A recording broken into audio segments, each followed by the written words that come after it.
చంద్రబాబు నాయుడు గారు 14 సంవత్సరాలు ముఖ్యమంత్రిగా చేసిన తర్వాత మరి మాచర్ల నియోజకవర్గం మీద ఇప్పటి వరకు కూడా అభివృద్ధి అనేది లేదండి. మరి వాళ్ళు టీడీపీ వారు ఏనాడు కూడా మాచర్ల నియోజకవర్గం మీద ప్రేమ చూపించిన వాళ్ళు కాదు. ఎమ్మెల్యే గారు వచ్చిన తర్వాతనే మాచర్ల నియోజకవర్గంలో అభివృద్ధి నడుస్తుంది, అభివృద్ధి అనేది జరుగుతుంది కూడా. బ్రహ్మారెడ్డి గారు ఫ్యాక్షన్కి గొడవలకి పనికొస్తారే తప్పితే అభివృద్ధికి కానీ ప్రజల యొక్క సంక్షేమానికి కానీ ఆయన పనికొచ్చే వ్యక్తి కాదు. ఏకాడికి ప్రతి కులాలలో గొడవలు సృష్టించడానికి అతను ఉపయోగపడతాడే తప్పితే అతను అభివృద్ధి అనేది అతనికి తెలియదు.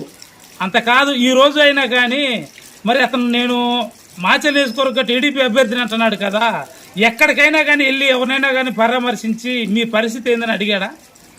అటువంటి వ్యక్తి కాదు అతను. మరి మా ఎమ్మెల్యే గారు ఉన్నారంటే అర్ధరాత్రి లేదు, ఉదయం లేదు, సాయంత్రం ఎప్పుడు పిలిచినా కానీ వచ్చి ఎవరికి ఏ సమస్య ఉన్నా కానీ మరి ఆయన ప్రజల ముందు ఏ టైం కూడా 24 గంటలు కూడా ప్రజల కోసం కృషి చేస్తాడు. అసమంటి వ్యక్తిని మేము కోరుకుంటాం. కానీ ఏదో గొడవలు పెట్టి గొడవలు సృష్టించి ఆఖరికి చిన్న చిన్న ఎస్సీలలో కూడా గొడవలు సృష్టిస్తున్నాడు అతను ఎలా అభివృద్ధి చేయగలుగుతాడండి? మాటలకను చేతలకు చాలా తేడా ఉంటుందండి. అభివృద్ధి చేయాలంటే దమ్ము ధైర్యం కాదు, ముందు మనస్తత్వం ఉండాలా. వీళ్ళు గొడవలు చేయడానికి దమ్ము ధైర్యం అంటారు, గొడవలకు కాదు దమ్ము ధైర్యం, అభివృద్ధి చేయడానికి కావాలా. అటువంటి మనస్తత్వం వాళ్ళకి లేదు. బ్రహ్మారెడ్డి గారు అభివృద్ధి చేయడం ఆయన చేత కాదు కూడా. అదే ఒకటి, మన మాచర్ల నియోజకవర్గంలో ఎస్సీలు ఉన్నారు, 30,000 పైచిలకే ఉన్నారు. 30,000 పైచిలుకులో మరి జగన్మోహన్ రెడ్డి గారు ముఖ్యమంత్రి అయిన తర్వాత, పిన్నెల రామకృష్ణారెడ్డి గారు ఎమ్మెల్యే అయిన తర్వాత అనేకమైన నామినేట్ పోస్టుల్లో ఎస్సీలు ఉంచారు. ఈరోజు ఎంపీపీలుగా చూసుకోండి.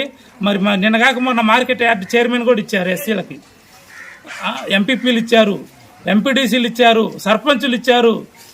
వాటిని ఎన్ని చెప్పుకుంటా పోతే ఈయన వచ్చిన తర్వాత ఈ 4 ఏళ్లలోనే ఎస్సీలకు ఎంతో అభివృద్ధి జరుగుతుంది, ఎన్నో మేళ్లు పొందారు, ఎన్నో పథకాలు పొందుతున్నారు. మరి అలాగే ఎన్నో నామినేట్ పోస్టులు కానీ మరి ప్రజాప్రతినిధుల పోస్టులు కానీ ఎన్నో పొందుతున్నారు.